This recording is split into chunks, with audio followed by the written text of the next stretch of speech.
jump to your module directory, your input module directory, and in the steps folder, go ahead and pick the 8th step, which is called Autocomplete.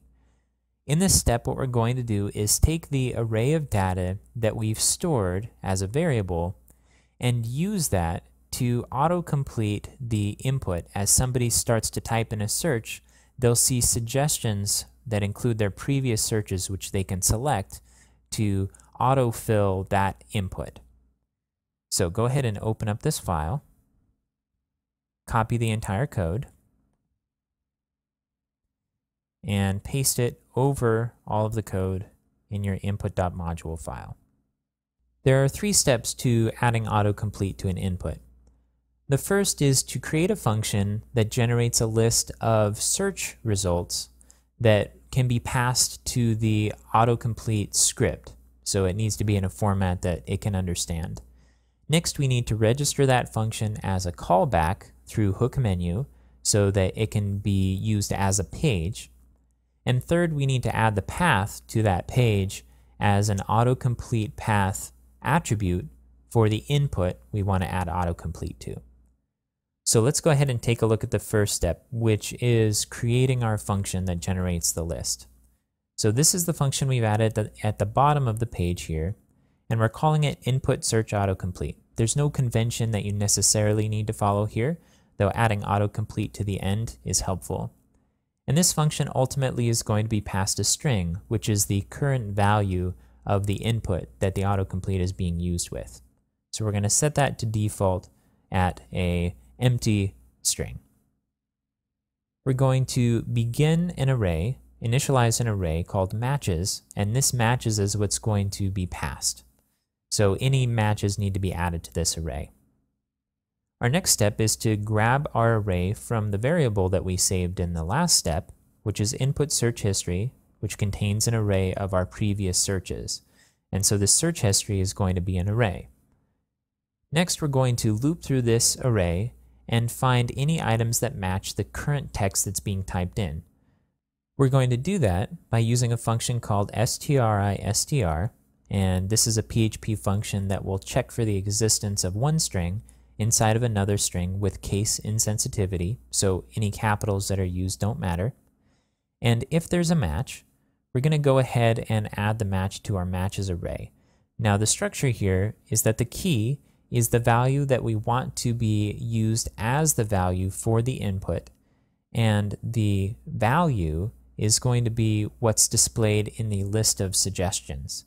In our case, we want whatever is in the list of suggestions to populate the text field. So we're going to assign both the key and the value, the phrase variable. Once we've looped through and found all of our matches, the final step that we need to take is to take our array and run it through a function called Drupal JSON output. So what this does is it converts this into a JavaScript structured object. So that's what JSON means if you haven't seen that before. And that structure can then be used by the autocomplete script that's in Drupal core to generate the list that's output as the drop down to the autocomplete. Okay, so this is our first step, creating the function. Now we need to register that step in our hook menu. So I'm going to scroll up to the top where our hook menu is, input menu right here.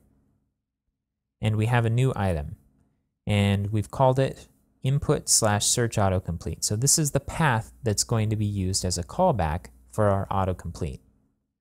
We're giving it a description, even though this description isn't used. This is just for visuals when examining the hook menu.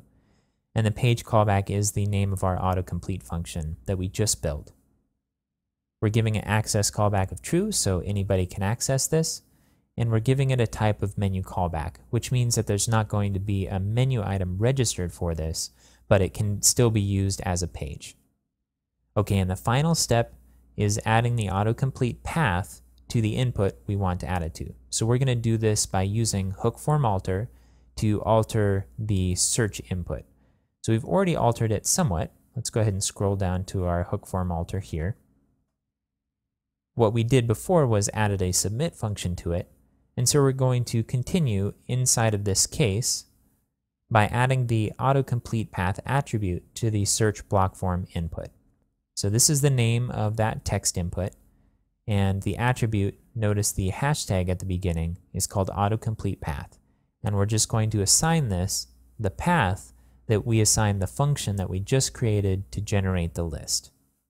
Okay, so now that we have our three different parts, our function, our menu item and hook menu, and our autocomplete path assigned to the field that the autocomplete is for, we can go ahead and test it out in our browser.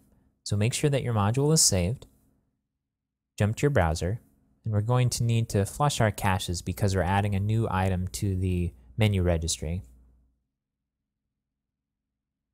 Now we see here in our input that there's this little circle, and this is the loading circle. So if you see this, it means that there's an autocomplete path assigned to this input. So I'm going to go ahead and type in first search. And you see here that that loaded, and it was searching for any items that match that, but we haven't searched for that before, so it's not going to display. But I'm going to go ahead and click enter, and by doing so, it will register it as part of our history. You see our item from our previous example here that demonstrates that we're saving it to our history. Now if I start typing in first, we see a drop down here. It's formatted a little off, so we could improve this, but we could select this by clicking it, and it autofills our search now. Also, from our previous example, we search for example, and so if we start typing that, we see that there's a match here for example. Let's do another one, second search. And we'll go ahead and save that. I'm pressing enter. And now, if we start typing in search, we see we have two items matching it, first search and second search, and we can select either one. So, pretty nice. You'll see autocompletes used throughout Drupal. There's a couple of built-in ones that you can leverage simply by assigning the autocomplete path to an input. And I've mentioned those here in the source code. There's user/autocomplete, which will autofill usernames, and taxonomy/autocomplete, which autocompletes taxonomy terms for tagging. Okay, so now that we've taken a look at autocomplete, let's move on to our next example.